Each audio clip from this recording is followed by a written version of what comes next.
10 things about digital rupee you need to know. The virtual currency known as the digital rupee would take the form of a digital token that serves as money. The Reserve Bank of India, India's leapfrogging central bank, on Tuesday announced that it will launch the first digital rupee, e-RUPI, on Thursday, December 1, 2022. The central bank launched the first wholesale sector pilot of the digital rupee on November 1.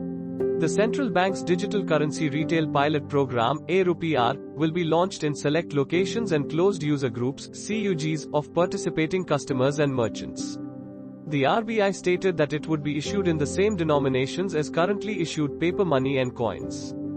This comes 1 month after the RBI began a pilot program in the wholesale market for digital rupees on November 1. RBI explained that the digital rupee would be a liability of the Reserve Bank and not of the commercial bank. What is digital rupee? The digital rupee will be the electronic version of India's currency. It's called $R. RBI will issue e-RUPIs in the form of digital tokens which will be legal tender. The central bank will issue e-RUPIs at the same face value at which it currently issues notes and coins. In which cities and through which banks will AR be issued? The Reserve Bank will begin the first phase of the retail digital rupee pilot program in Mumbai, New Delhi, Bengaluru, and Bhubaneswar. Thereafter, the program will be expanded to 9 additional cities. It will later extend to Ahmedabad, Gangtok, Guwahati, Hyderabad, Indore, Kochi, Lucknow, Patna and Shimla. 4 banks, State Bank of India, ICICI Bank, Yes Bank, and IDFC First Bank in 4 cities across the nation will launch the retail digital rupee in its first phase, according to the statement. What is the central bank digital currency, CBDC? Central bank digital currencies are digital tokens issued by a central bank. Similar to cryptocurrency, they are pegged to the value of that country's fiat currency.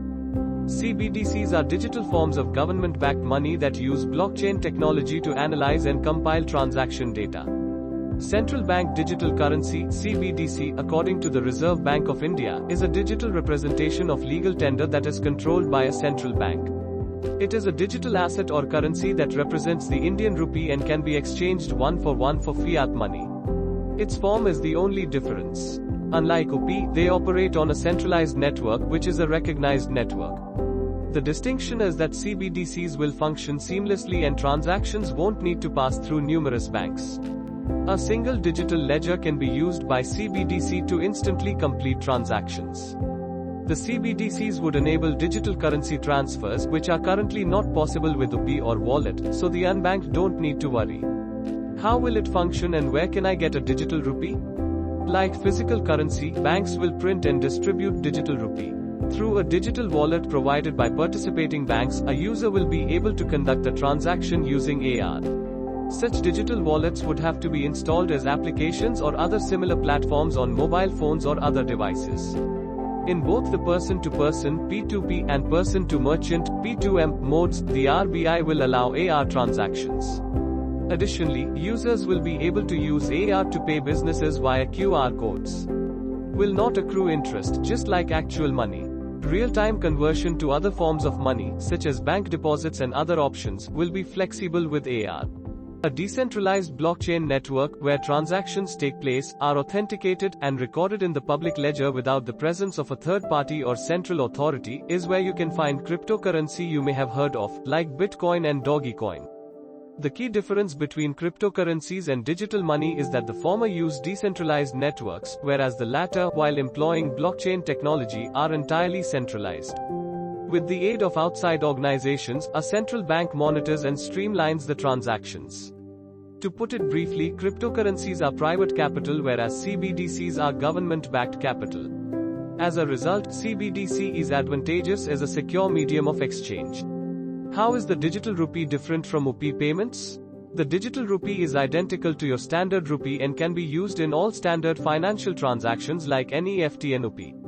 In contrast to UPI, where each bank has a different UPI handler, the RBI will run the digital rupee instead of bank intermediaries. The underlying payment method for making digital payments in place of money or cash will be the digital rupee itself. The money is transferred using the underlying currency or cash by the payment rails, such as UPI and IMPS. In this instance, it is anticipated that payment rails will cooperate with the digital rupee to guarantee a smooth payment transaction. The digital equivalent of physical currency notes is currently used for UPI payments.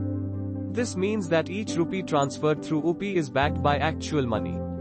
The virtual rupee would be legal tender in and of itself and would not necessarily need to be backed by actual money. Is it safe? The AR would offer the same degree of trust, safety, and settlement finality as a physical currency note or coin.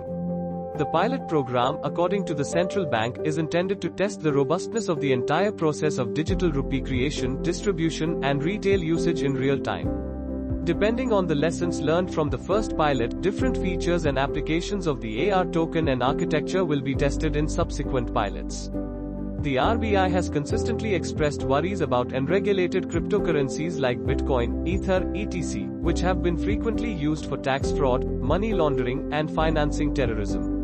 According to the study, Bitcoin is involved in $72 billion of illegal activity annually due to cryptocurrency's widespread lack of regulation, which is comparable to the size of the illicit drug markets in the US and Europe.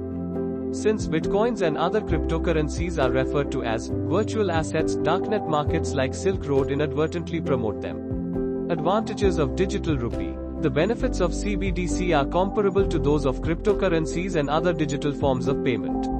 Another aspect of CBDC that may exist is the requirement that all individuals, businesses, and governmental organizations accept the digital currency as a form of payment, legal tender, and secure reserve of value. It is easily convertible into both cash and commercial bank money. Being a flexible form of legal tender, the digital rupee will be usable by both holders and consumers even if they don't have a bank account. A digital rupee cannot ever be torn, burned, or otherwise physically harmed. Digital rupees are irreplaceable. A digital form of currency will have an infinite lifeline compared to paper money.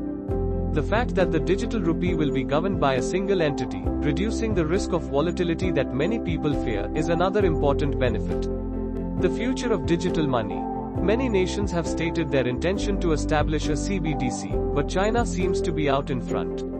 China has already begun using a digital yuan, and it has had some degree of success. The release of their own cryptocurrency has been announced by other nations like Australia, Canada, and France. Many more people are still debating the crypto route. Numerous central banks are conducting research and running pilot programs to see if a CBDC would work in their economy. CBDCs had been established in 9 nations and territories: Nassau, Bahamas; Barbuda and Antigua; St. Nevis and St. Kitts; Montserrat, Dominica; St. Lucia; St. The Grenadines are Vincent; Grenada, Nigeria. There are currently active CBDC projects and initiatives in 80 additional nations. To name a few. In August 2021, Jamaica produced its first batch of CBDC. A 2022 launch date for the Bank of Jamaica's CBDC is anticipated. After the nation's use of cash decreased, Sweden's Riksbank started creating an electronic version of the krona, known as the e-krona. To enhance the domestic payment system, boost productivity, and cut costs, the US is looking into CBDCs. And in March 2022, President Biden issued a directive to federal agencies to assess the infrastructure required to issue a U.S. CBDC. The Bank of England, BO, is still looking into how to incorporate CBDC into its financial infrastructure. The Bank of Canada, BOC, is still investigating how to put CBDC into practice. Banks will probably adopt the CBDC and look into its advantages if they want to survive in the rapidly changing digital landscape. Finding ways to manipulate blockchain and impart its abilities to others, as well as acting as an exchange for the developing digital landscape, all present lucrative business opportunities. A CBDC world can be advantageous to nations because it gives them access to a digital space with more opportunities. Banks can use cryptocurrency as a means of finally putting their troubled past behind them. We sincerely hope you enjoyed and learned from the video. Make sure to subscribe to our channel and hit the notification bell. Please leave us a comment. We'd love to hear what you thought of the video. Thank you, and have a great day.